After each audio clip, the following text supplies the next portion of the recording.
Okay, so people have told me in the past I should try out Nyxt, and I've changed up the stuff a little bit, but um I haven't really tried it too much. So it looks pretty basic. So I've opened up a new window here. I was trying to mess around with it for doing things. But what we can do is go through the quick start here. And so we've got our table of contents here. So we've got buffers. Of course, we know what buffers are. Commands, invocations that trigger certain actions. Mouse clicks, trigger commands. Let's see. Can be execute command menu. So you can go control space to open that up. Quick prompt buffer to close. Menus. So it looks like they fill in like actual commands and what they're set to within here. Let's see, the reload current buffer is F5, and to open a new one, make buffer focus, opens a new one, Control T. Let's see here, Control L invokes the address bar, and then set URL new buffer Alt L is above, but creates a new buffer, switch buffer to show a list of buffers, and then delete current buffer is Control W. So these halfway or VIM bindings, well, standard browser bindings in a lot of cases. Separate tasks are best handled with separate settings. Modes are toggled on and off for different settings in each buffer.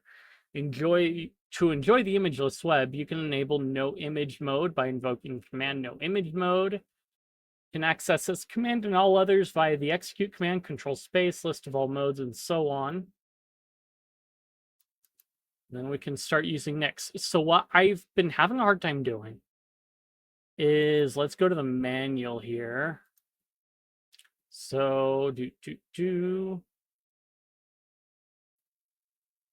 So we want to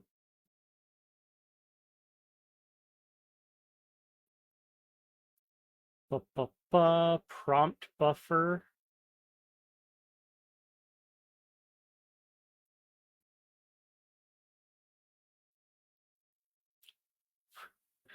I'm trying to like look, who do we link navigation.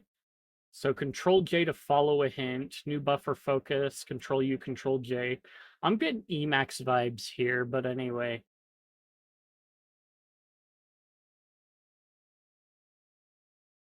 That's bookmarks related stuff, annotations, light navigation, structural navigation, spell check. So visual mode, set text without a mouse. Nyxt visual mode imitates VIM's visual mode and comes with a KUA and emacs-like key bindings out of the box too. Activate it with visual mode command.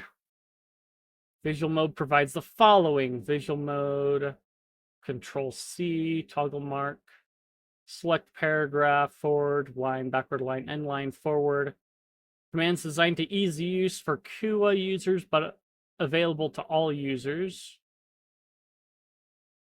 See, automation. So this is what people have talked about with Nyxt. It's possible to automate the reading experience symmetrically. It's possible to automate the filling of forms.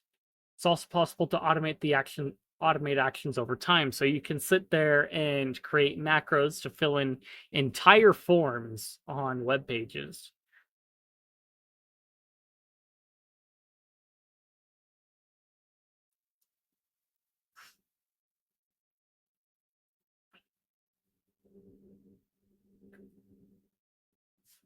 Yes, but what if I want to go into insert mode? Okay, so I can go F1 and T.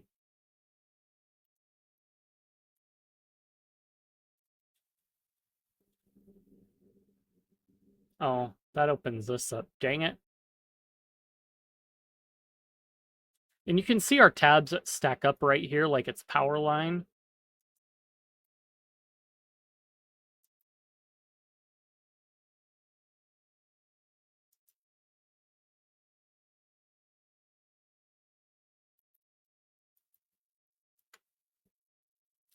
And I have broken it.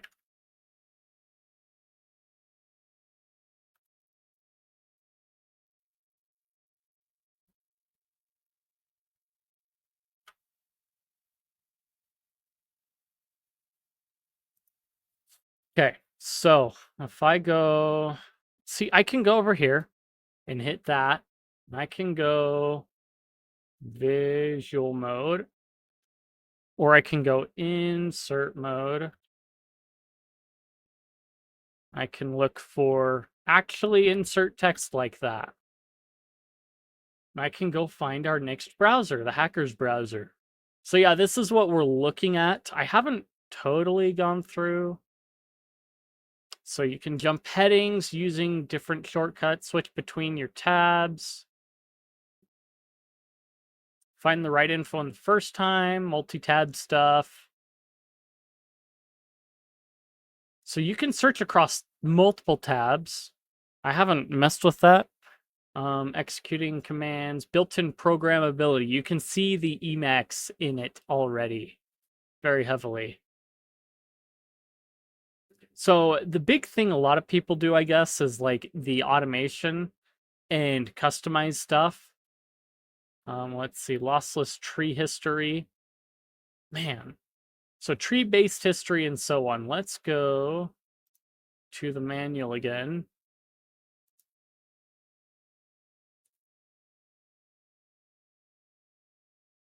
So we can copy and paste. Those are standard ones.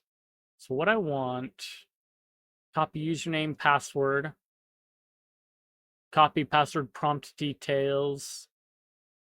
So the pass-through mode forwards all keys to the renderer. For instance, using the default binding of Nyxt, Control-I executes autofill.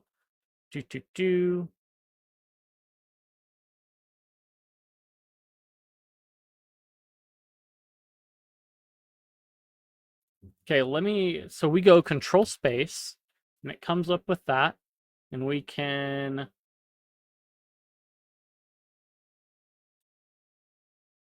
toggle dark mode, and now all of a sudden we're darkened. So well, that's kind of cool. Very cool, very cool. There's a lot to dig into. So configuration is found right. Yeah, it seems to have that. Yeah.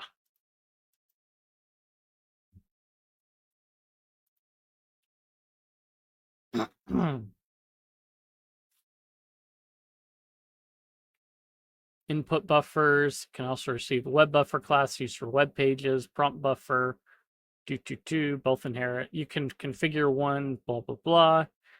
Key binding configuration. So let's go back to our F1 and T. And this is kind of the halfway the same deal to what we were looking at in the docs, but it's right here and doesn't go over everything per se. You can see, I'm pretty sure that if we were to, we can click on one and it will describe it to us in vast detail. So the documentation is built into the browser. If you want to learn how to mess with something or configure it or see the source code of it, then it's all right built in, and you can sit here and configure it how you want.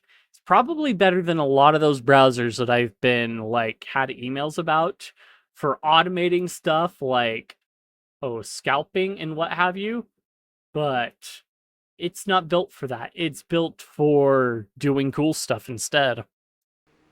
If you liked the content, if you enjoyed it, if you think I deserve it, like, comment, subscribe, leave any criticisms you have or what have you. I appreciate it. Feed that algorithm, like I said, and I will see you guys in the next one.